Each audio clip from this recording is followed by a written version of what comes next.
ونصلي على رسوله الكريم أما بعد قال الله تعالى في القرآن المجيد أعوذ بالله من الشيطان الرجيم بسم الله الرحمن الرحيم قل هل يستوي الذين يعلمون والذين لا يعلمون وقال النبي صلى الله عليه وسلم خيركم من تعلم القرآن وعلمه معزز سامعین کرام، مشفق اساتذہ کرام و مہمانان اعظام، آج کے اس پروگرام میں جس موضوع پر میں آپ کے سامنے گفتگو کرنے جا رہا ہوں وہ کوئی معمولی یا رسمی موضوع نہیں ہے، بلکہ ایک زندہ سوال ہے، ایک سلگتا ہوا المیہ ہے، ایک تاریخی سچ ہے جسے جان بوجھ کر جھٹلانے کی کوشش کی جا رہی ہے، اور وہ موضوع ہے ملک کی تعمیر و ترقی میں مدارس کا کردار۔ سامعین کرام، آج ہندوستان کی فضا میں ایک عجیب شور برپا ہے۔ آج کچھ طاقتیں، کچھ زبانیں، کچھ ذہن یہ کہنے میں مصروف ہے کہ مدارس پسماندگی کی علامت ہے، مدارس ترقی کی راہ میں رکاوٹ ہے، مدارس صرف مذہب سکھاتے ہیں، ملک نہیں۔ آج اسی سوچ کو میں چیلنج کرنے آیا ہوں، آج میں اٹھ کے اور آپ کے درمیان کھڑے ہو کے سوال کرنے آیا ہوں، اگر مدارس بیکار ہیں تو ملک وجود میں کیسے آیا؟ مدارس ترقی کا دشمن ہے تو آزادی کی سما کس نے جلائی؟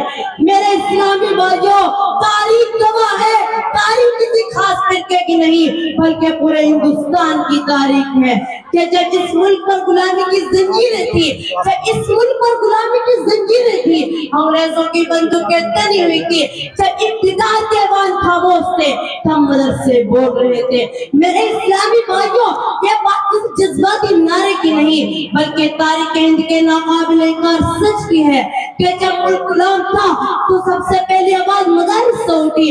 1857 کے جنگ آزادی میں انگریزوں کی جہاد کا فتویٰ نہ کسی پارلیمنٹ سے نکلا، نہ کسی محل سے نکلا، بلکہ مدرسے کی چٹائی سے نکلا۔ مولانا فضل خیر آبادی رحمت اللہ علیہ، ایک سید عالم دین، ایک مدرسے کے فرزند جنہیں اسی جرم والا پانی بیچ دیا گیا، کیونکہ وہ حق بول رہے تھے۔ شاملی کا میدان گواہ ہے، جب انگریزوں کی بندوقیں گرج رہی تھی، جب ان کی گولیاں ختم ہونے کا نام نہیں لے رہی تھی، جب انہی مدرسے کو علماء قرآن کو سینے سے لگائے اپنے سینے کو آگے کیے کھڑے تھے۔ سامعین کرام، مدارس نے صرف قرآن نہیں پڑھائے، مدارس نے ضمیر جگائے، مدارس نے حدیثیں نہیں سکھائے، مدارس نے ظلم کے خلاف کھڑا ہونا سکھایا۔ لیکن آج انہی مدارس پر سوال انجام لگائے جا رہے ہیں۔ میں پوچھنا چاہتا ہوں، کیا اللہ کا خوف رکھنے والے انسان معاشرے کے لیے خطرہ ہے؟ ہرگز نہیں۔ یہی مدارس وہ ادارہ ہے جہاں سے ایسا انسان نکلتا ہے جو ظلم سے کھاتا ہے، جو رشوت سے ڈرتا ہے، جو ملک کے آئین کو مانتا ہے، جو جھوٹ سے نفرت کرتا ہے، جو ملک میں امن چاہتا ہے۔ سامعین کرام، ترقی صرف فلاح کا نام نہیں، ترقی صرف بڑی بڑی عمارتوں کا نام نہیں، اصل ترقی انسان کی تعمیر ہے۔ یہی مدارس ہے جو انسان کی تعمیر کرتے ہیں۔ آج جو لوگ مدارس کو حقیر سمجھتے ہیں ان سے میں کہنا چاہتا ہوں کہ آپ نے مدرسہ دیکھا نہیں، اس لیے جانا نہیں، کیونکہ یہی مدارس وہ جگہ ہے، یہی مدارس وہ ادارے ہیں جو ملک کو امن و امان دیے، عدل حکام دیے، سچ کے مبلغ دیے، کردار کے مینار دیے۔ سامعین اکرام، یہ بات بھی سچ ہے کہ مدرسے کے وقت کے تقاضوں کو سمجھنا ہوگا، یہ بھی سچ ہے کہ مدارس کے اصلی علوم کی طرف قدم بڑھانے ہوں گے، لیکن صاف صاف الفاظ میں کہہ دینا یہ تاریخ سے غداری ہے، قربانیوں کی توہین ہے۔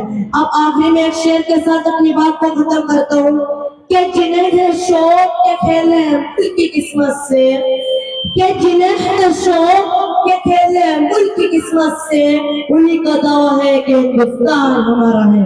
وآخر دعوانا الحمدللہ رب العالمین۔